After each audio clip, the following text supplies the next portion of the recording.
our wide range of gold and diamond jewelry, exclusively crafted to create a memorable shopping experience. And yes, our price is always right. We sanitize each product after it is touched. Visit us at our stores at Oak Tree Road, Edison, New Jersey. Suhag Jewelers, your friends for life. Welcome to Suhag Jewelers. We are observing CDC guidelines to keep your health safe. Come and visit us for an exclusive shopping experience from our wide range of gold and diamond jewelry, exclusively crafted to create a memorable shopping experience. And yes, our price is always right. We sanitize each product after it is touched. Visit us at our stores at Oak Tree Road, Edison, New Jersey. Suhag Jewelers, your friends for life. Welcome to Suhag Jewelers. We are observing CDC guidelines to keep your health safe. Come and visit us for an exclusive shopping experience from our wide range of gold and diamond jewelry, exclusively crafted to create a memorable shopping experience. And yes, our price is always right. We sanitize each product after it is touched. Visit us at our stores at Oak Tree Road, Edison, New Jersey. Suhag Jewelers, your friends for life. Welcome to Suhag Jewelers. We are observing CDC guidelines to keep your health safe. Come and visit us for an exclusive shopping experience from our wide range of gold and diamond jewelry, exclusively crafted to create a memorable shopping experience.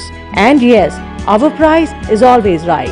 We sanitize each product after it is touched. Visit us at our stores at Oak Tree Road, Edison, New Jersey. Suhag Jewelers, your friends for life. Welcome to Suhag Jewelers. We are observing CDC guidelines to keep your health safe.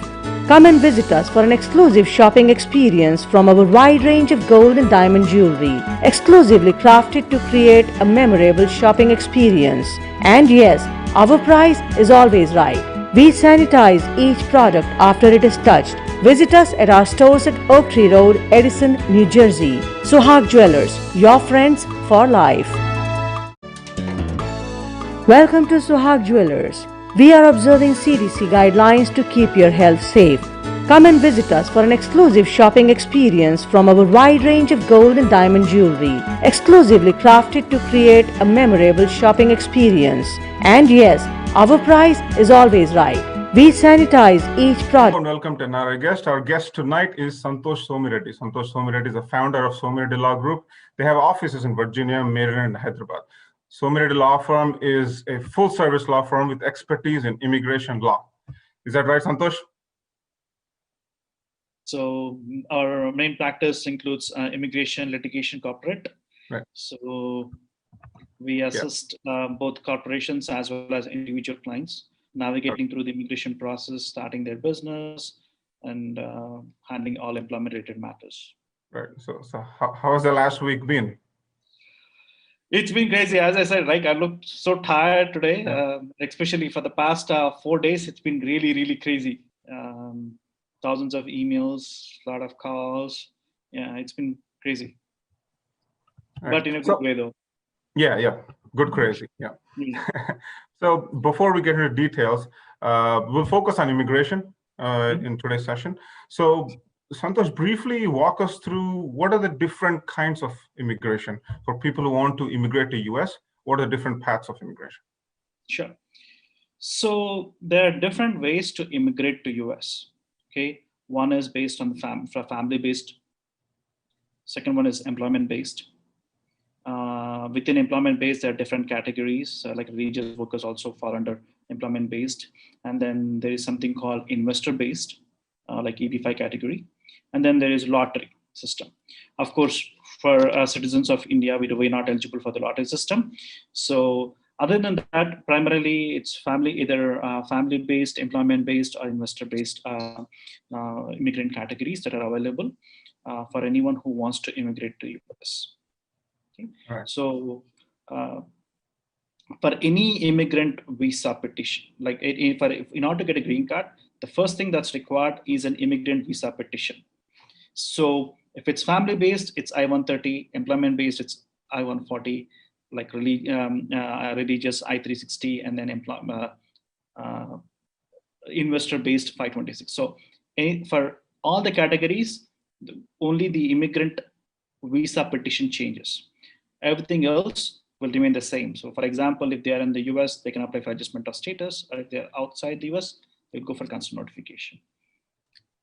Right. So with all the craze going around, so let's focus on employment-based immigration, because that's a hot topic right now, which is the primary reason why I wanted a popular and experienced attorney like you on my show. All right, let's focus on employment-based.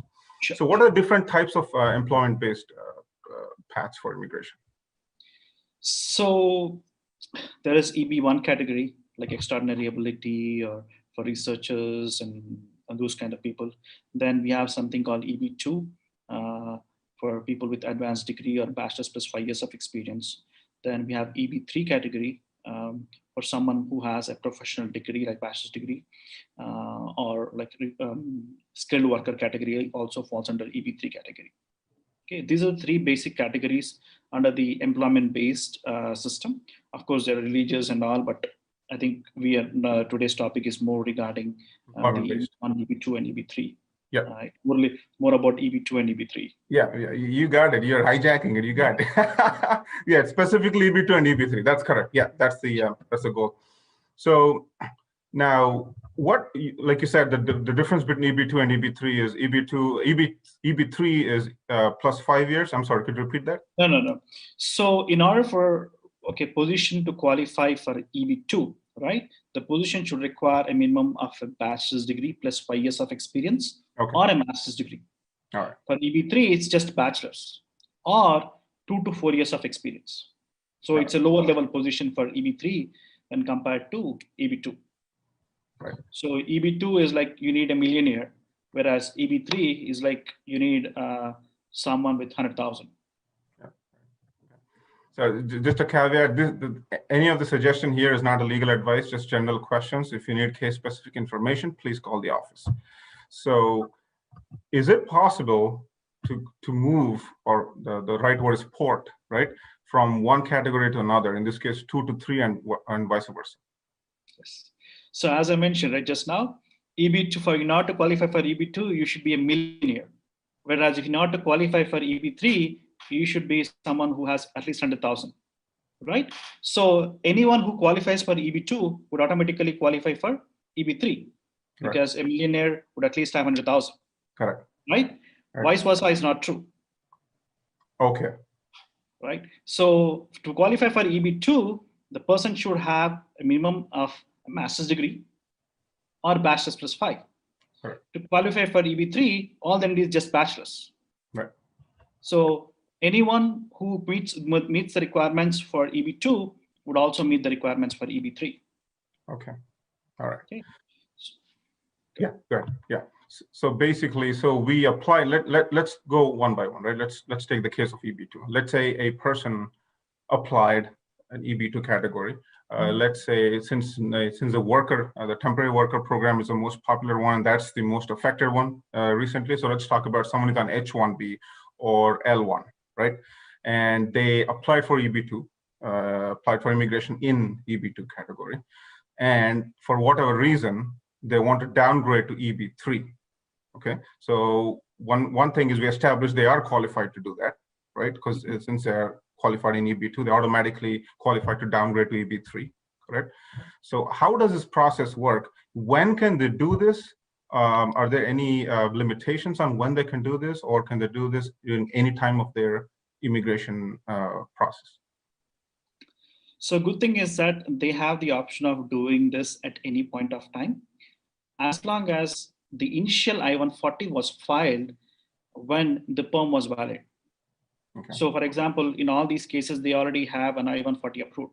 So the I-140 was filed when the perm was valid, right? As long as they actually had I-140 for that perm application, then they can downgrade it at any point of time. So all they need to do is they will use the same perm, the EB2 perm, which says the position requires bachelor's plus 5 or master's plus 0. When they file the I-140, they will say that, hey, we want to put him under the category of just a professional, which requires a minimum of a bachelor's degree, right? So you would refile the I-140 but you'll be able to use the old perm certified copy. Right. Okay. One thing I want to make it clear, a lot of people have been asking me some questions, so I just want to make sure. No, go ahead. I have my own questions. If you have any questions from your experience, please. Please. Yeah. So one is regarding premium processing. Okay. So typically, in order to file for premium processing, you need an actual original certified copy of the perm application. Okay. Okay. So now because the prior dates have been from 2011, 2010, and all that stuff, right? So we don't know, like the employer either might have used that perm certified copy, the original copy, to file for an I-140 at that time. Okay. Or they may not have kept it all this time, right, for 10 years. Because all anybody would keep is just an electronic copy. Oh, right? that sucks. Yeah. Yeah. So I know, like, there is a way, like, wherein if you have filed it with the same service center before, then you could probably do request for it. But I would not take any chances. Okay. In this situation, just file it under regular processing.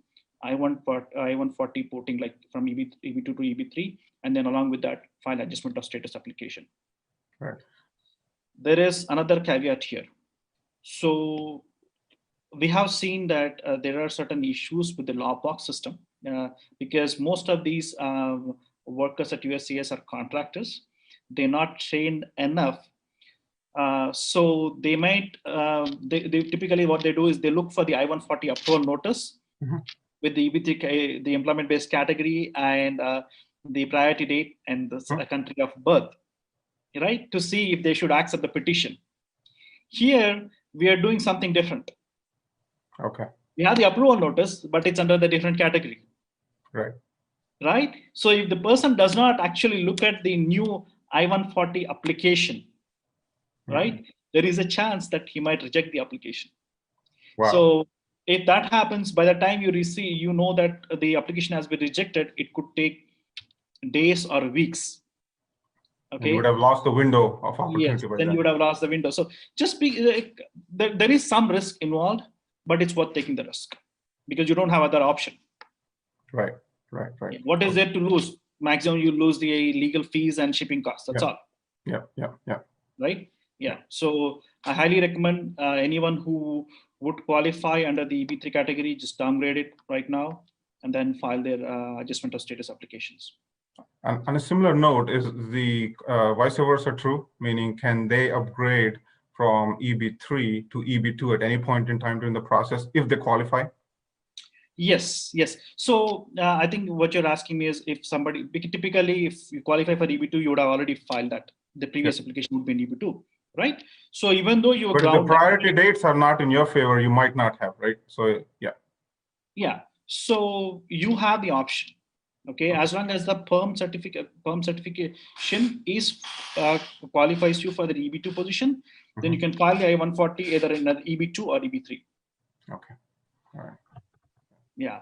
So there is another thing that I want to know in the beginning.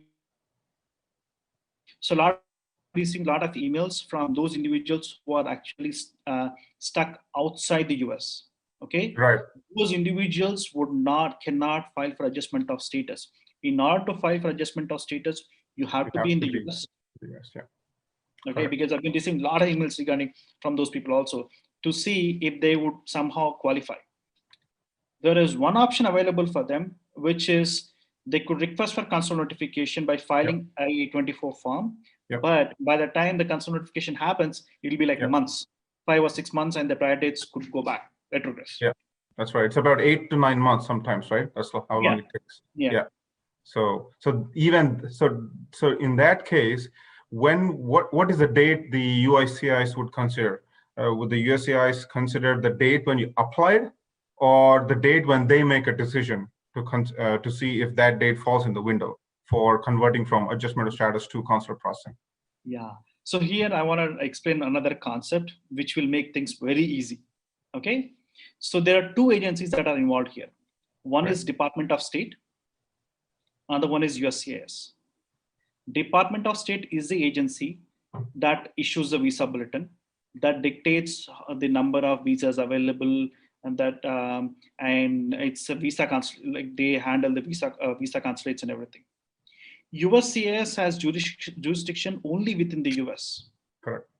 Okay, so once Department of State releases the bulletin, visa bulletin, then USCIS, like they will have both dates of filing as well as final action dates. Yeah. It's just a recommendation to USCIS. Yeah, that was my next question, the difference between those two. It's just a recommendation to USCIS. Then USCIS would release another notification stating whether they would allow adjustment of status applications based on dates of filing or final action dates.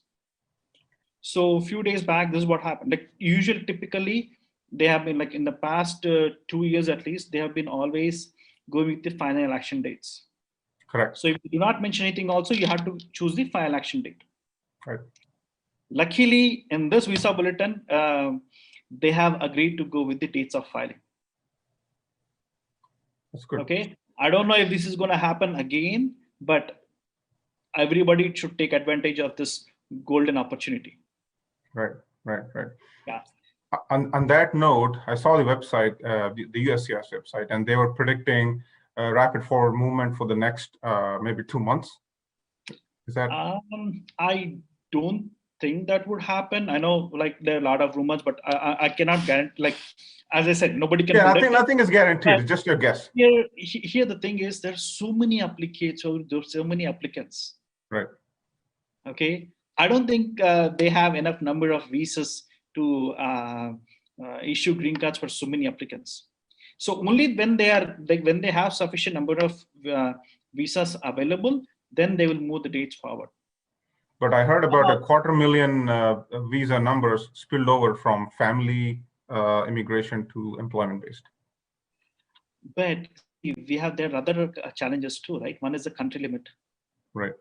Biggest challenge for us is the per country limit. 7%. We are stuck. Yep. Okay. No matter how many number of visas have been spilled over, we are stuck there. Right. Okay. Right. Also, there are a lot of people downgrading from putting from EB2 to EB3 now. Right. Okay. Right. Okay. So I don't know. It might, but my gut feeling is it would not progress further. So, but again, there is a reason why I'm explaining you all this, because a lot of individuals have been approaching us and saying that, hey, Santosh, my priority date under EB2 category like June 2011. Okay. Oh. So now they have the option, like if the date had moved by like 1 more month for EB2, they would be eligible under EB2.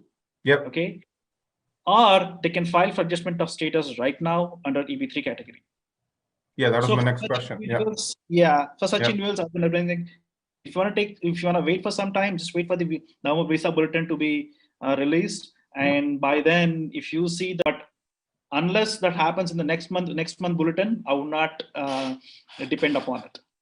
So on that note, right, Santosh, let's say there is a case where the priority date is same, right? Just a hypothetical case, but the priority date is same for EB2 and EB3 applicant, okay?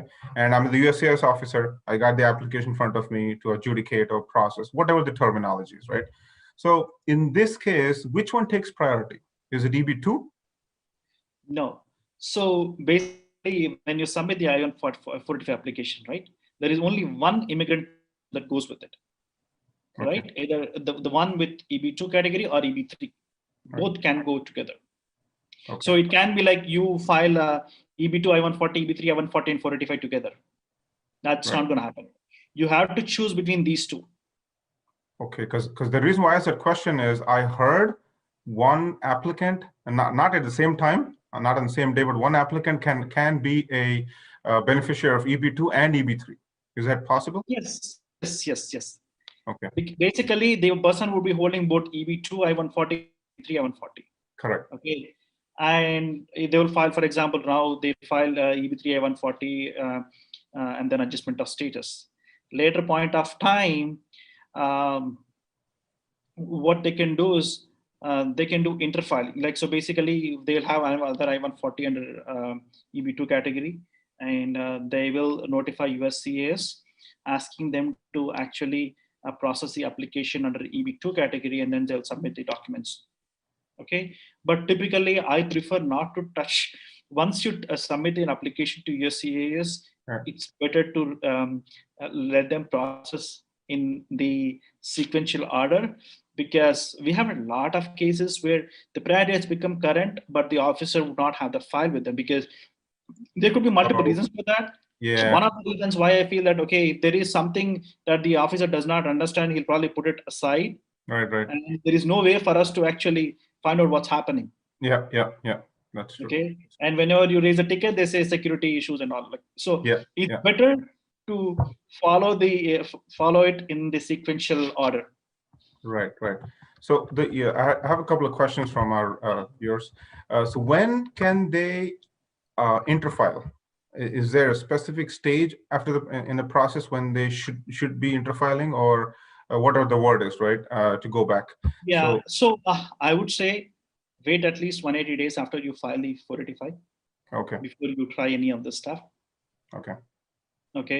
But again, I would not I know you have the option of doing it, but I personally would not recommend, because anyways, for EB2, EB3 India, you never know which one is going to move forward now. Yeah. Because people usually have an assumption that, of course, even I went through the same stage when my employer, when I was right out of school, after my engineering, my employer wanted to do it under EB3 category. Right? And then I was like, no, I want to do it only under EB2. And I waited for almost 1.5. I was literally like we were going back and forth for 1.5 years. Wow. Okay. I wish I did my I-140 at that time itself.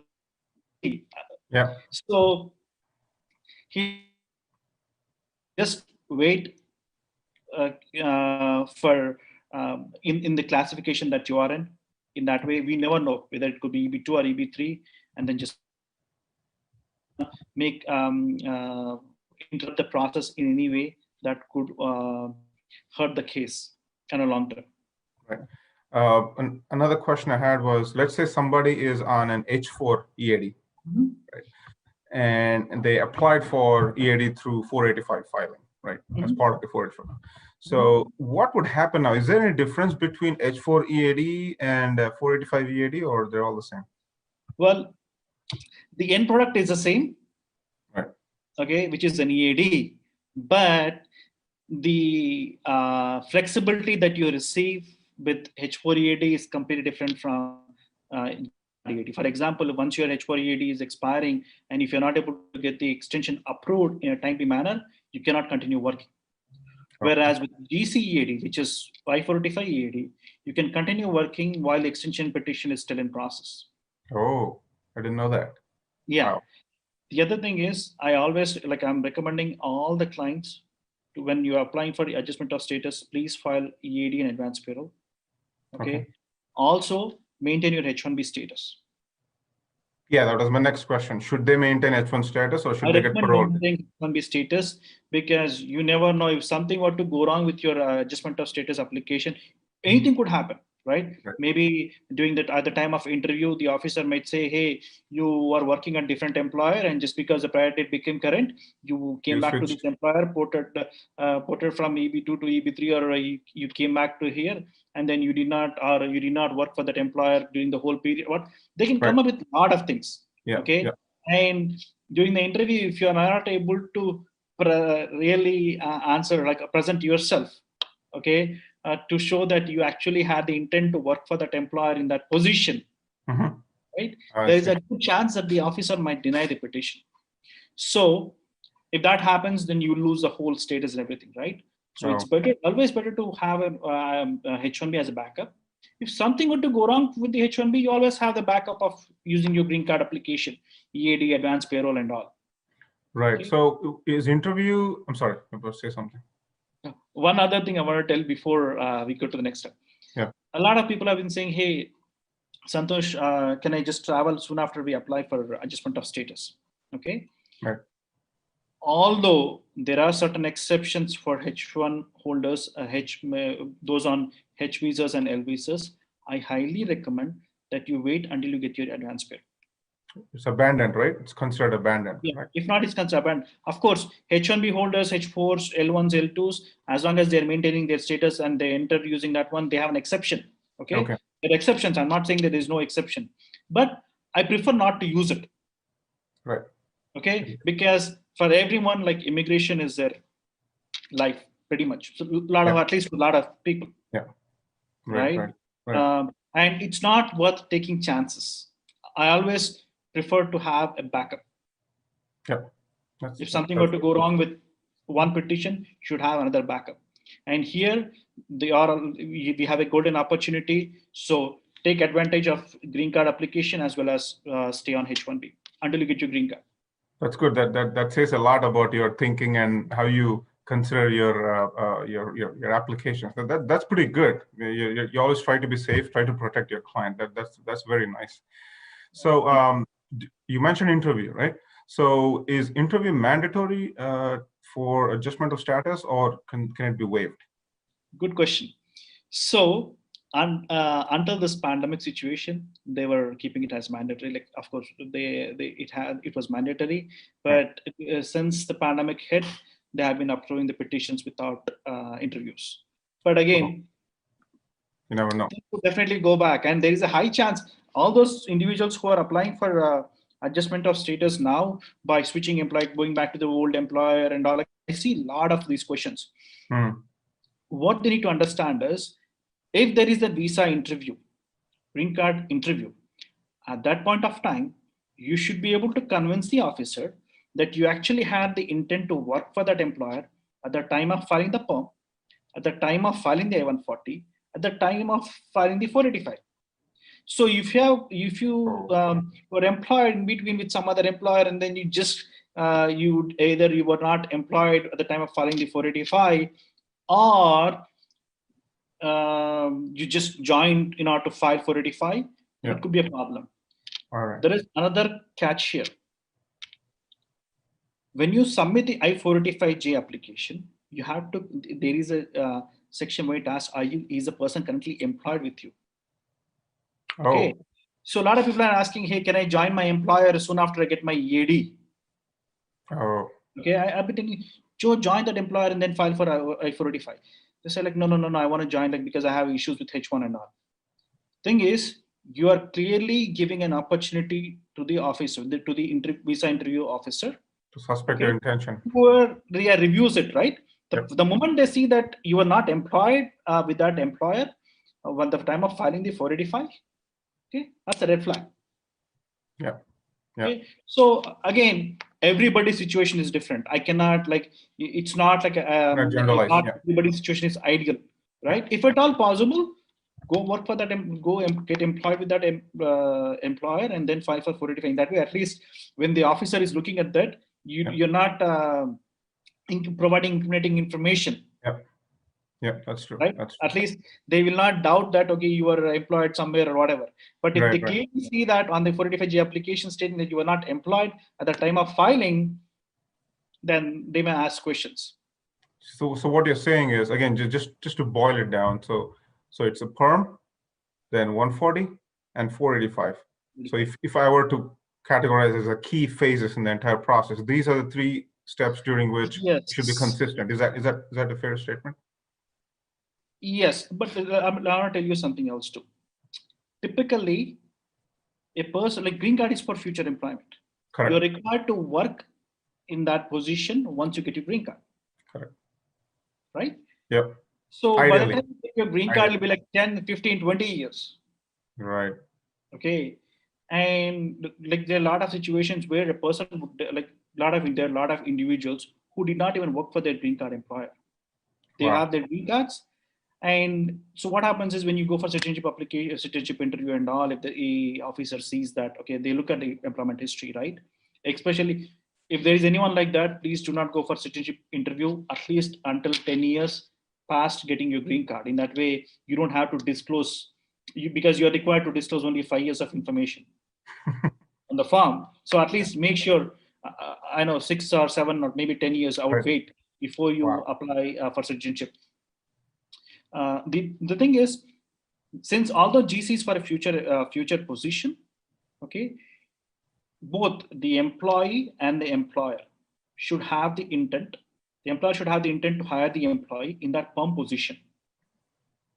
Okay, so they should show this intent at the time of filing the perm, 140 and 485. Okay. Once you passed 180 days after filing a 485, then you're fine. You can just file for a AC-21 by filing I-485J and move on to a different employer. That is fine, because since you are employed all these stages, it clearly indicates that you actually had the intent to work for that employer in that position. Oh, you don't have to go. You don't have to work for that employer all the way until green card or citizenship. At least you should be employed with them 180 days past the filing of the 485 application. Right. That way, you're at least covered, because AC-21 clearly says that, hey, you can switch employers at that point of time. Okay. So now you're legal to switch. Right. So do you want to ask it? I think you've been receiving some questions, right? No, that's okay. Yeah, I got a couple of questions. The question is, what is EA? We know it's employment authorization document. Mm-hmm. A more specific question is, what can be done with an EAD? What cannot be done with an EAD? And I'm going to add my question to it. What should not be done with an EAD? That's my question on that. Okay. So I'll give you, I'll tell you a little bit of concept. Okay. When you're getting, it's like EAD advanced payroll is like giving a green card. So whatever things that you could do with a green card, you can pretty much do all those things with a combination of EAD and advanced payroll. Okay. Okay. So if you are able to work for, if you're able to start a business using your green card, you can do the same thing with your EAD. Okay. So in this case, there is no limit as to what they can do. They can pretty much start a business. They can work anywhere, do whatever they want, as long as it's legal, of course. And right. Re-entry permits, like authorizing them to travel abroad without having to go for the visa stamping and all. Right. So they can work for. They should be working for their employer, right? And at the same time, can they work for themselves also? Of course. Okay. Okay. All right. Of course. So once you get your 180 days after filing 485, right? You should continue to work in the same or similar occupation. Oh, even if it's a different employer? Yeah. Okay. Yeah, but when I say same or similar, it could be a progression, general progression. Okay. It could be like you're working as a .NET developer. Now you could be working as a systems analyst or a software developer or SAP analyst or whatever. Or a manager or something. Yeah. Yeah. As long as it's within that same field, you should be fine. You could somehow interconnect things. Right. Cool.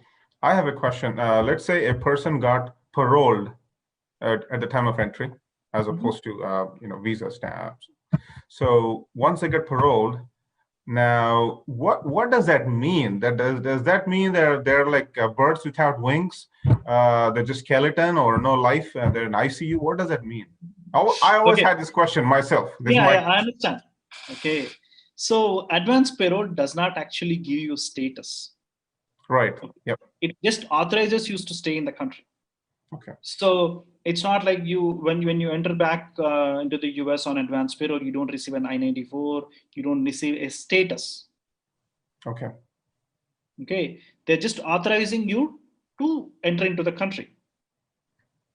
So for example, assume that you enter back into the country on advanced payroll, and now you want to work for some other employer on a H-1B. Right?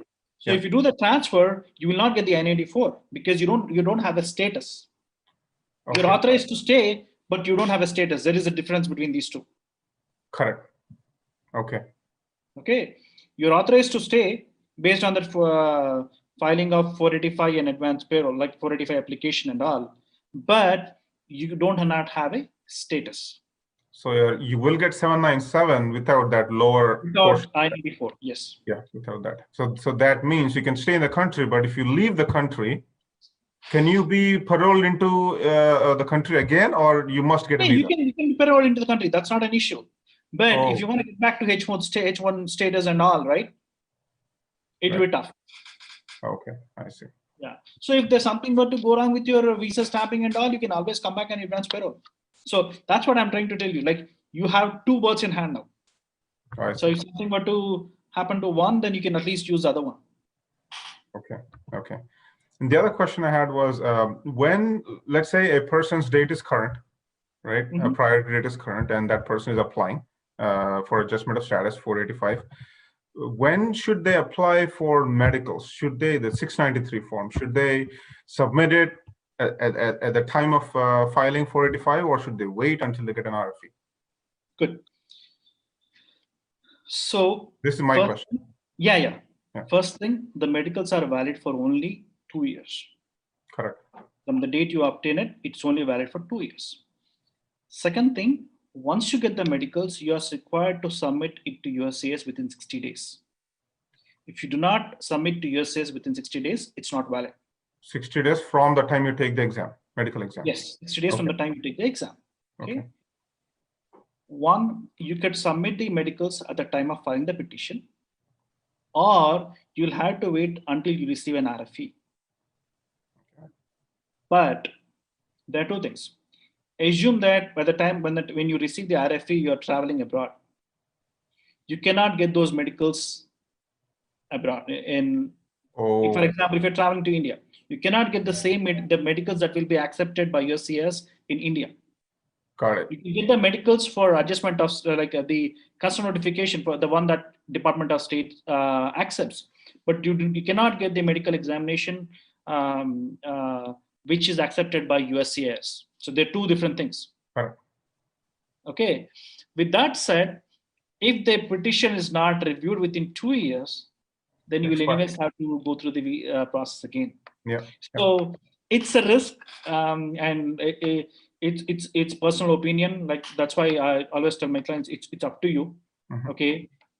If you think that the prior dates are gonna, like, prior election dates would come within 2 years, then go attend medicals. If you do not think that it's gonna happen within 2 years, then we should wait. It's completely personal thing. So it's nobody can guess when the dates will become current.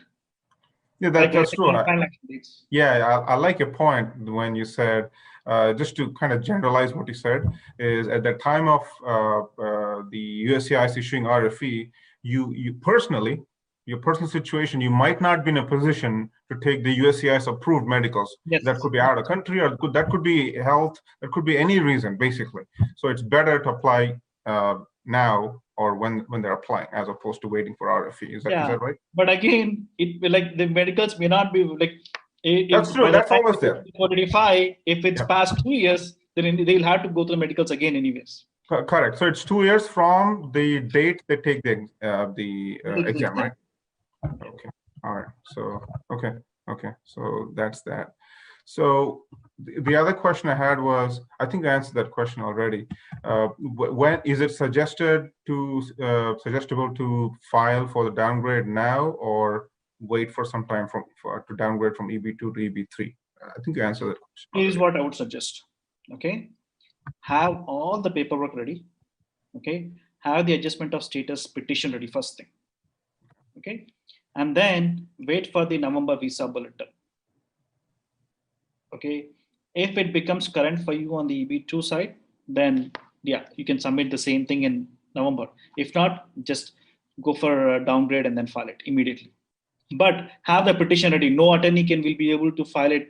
Like, if you give them the application at the end, like, nobody will be able to in a day. Do. Right now, yes, with the case load, yes, we can prepare the application certain point of within certain number of days. But as days goes on, right, like, we may receive more number of cases and we may not be able to submit them in a timely manner. Right. Another interesting question is, let's say there's a primary, right? The person, this is case specific, okay? Let's say we have a primary dependent, let's say husband, and that person, primary, and that person applied for his dependent also, in this case his spouse, right? As part of the 485 application. Obviously, this person has got the I-140 approved. Let's say wife also got I-140 approved on her own, a separate application. Now, let's say her case is not current yet. So this person, husband in this case, is applying for both primary and dependent.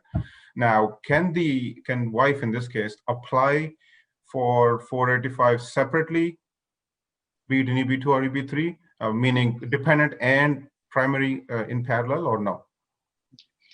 USCIS does not restrict anyone from applying multiple 485 applications.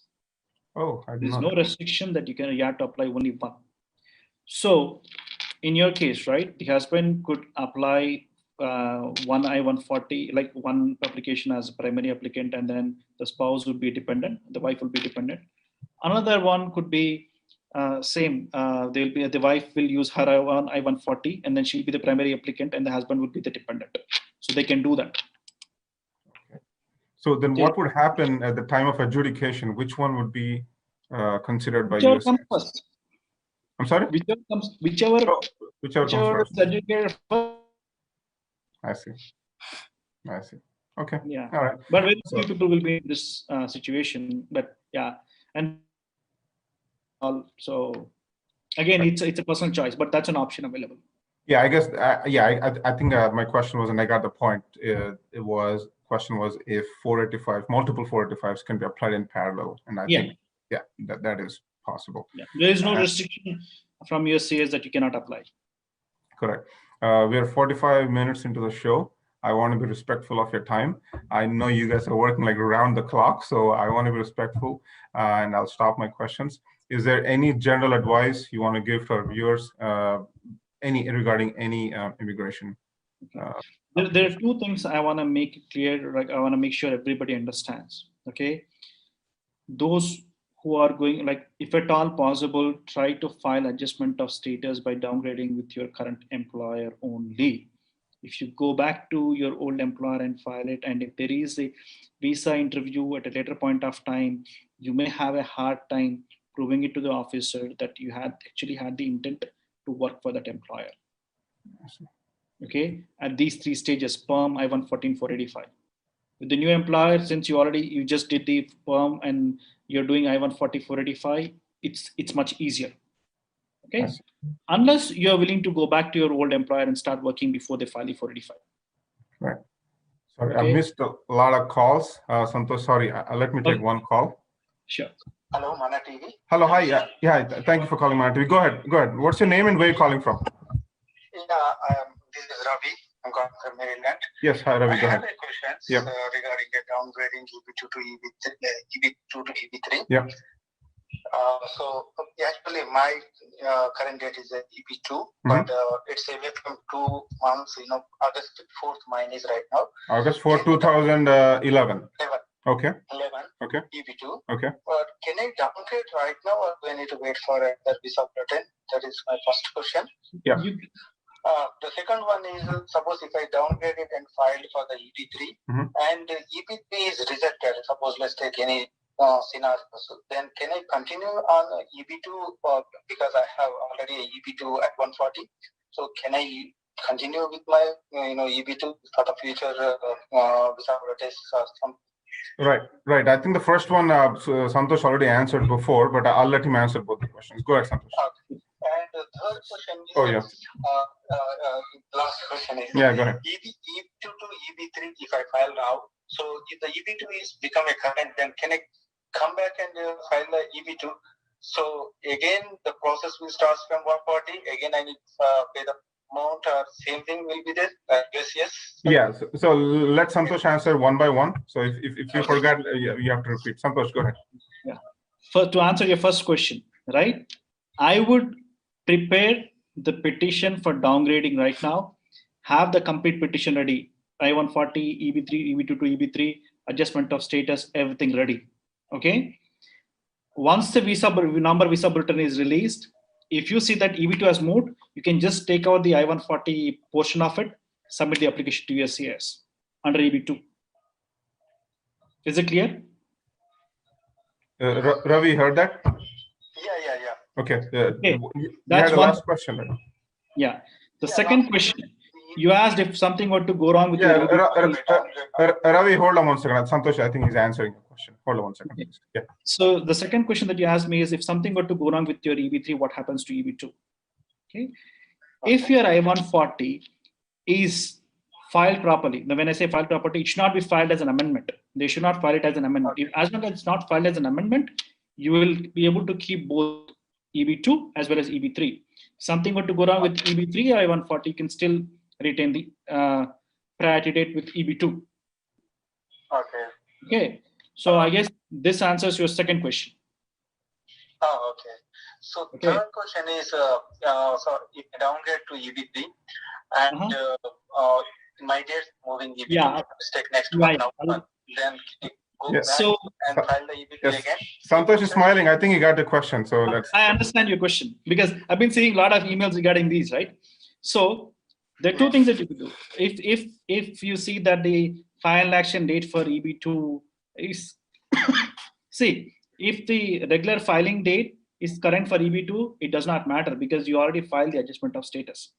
But if you see that the final action date for EB2 has moved drastically, then what you could do is you could submit an application to USCIS asking them to transfer your 485 application from that old I-140, EB3 I-140 to the new one, interfiling. Okay. But as I mentioned in my in the call earlier, right? I prefer not to do this. Okay. And confuse the USCIS officers as much as possible. Okay. And I have a final last question. Sure. Regarding the birth certificate ability, my wife has a only initial in the birth certificate in Hyderabad. Okay, they collect from a municipal office. So now, is it required for the surname as a full name? If as affidavit means, is it a notary? Do I need to make a notary in India and scan it and send it to USA? Or physical copy is required to USA? Okay. You don't have to do any of that stuff. Okay. I'll give you a simple solution. Like in my case, right? My name is Santosh Reddy. So Masumi Reddy is my last name. Okay. Yeah. But my birth certificate would say S. Santosh Reddy. Right? But it's the same person. So what you would do is, when you are filling out the forms, you will use a legal name as it's specified in your passport. Like in my case, I would say Somi Reddy is my last name, Santosh Reddy is my first name. And there will be another section where it says other names used. So under the other names used, I would write instead of Somi Reddy, I'll just write S. Santosh Reddy. Okay. So in that way, whether the documents have Somi Reddy Santosh Reddy or S. Santosh Reddy, it will be considered as same. Okay. Okay. So now you don't have to worry about those affidavits.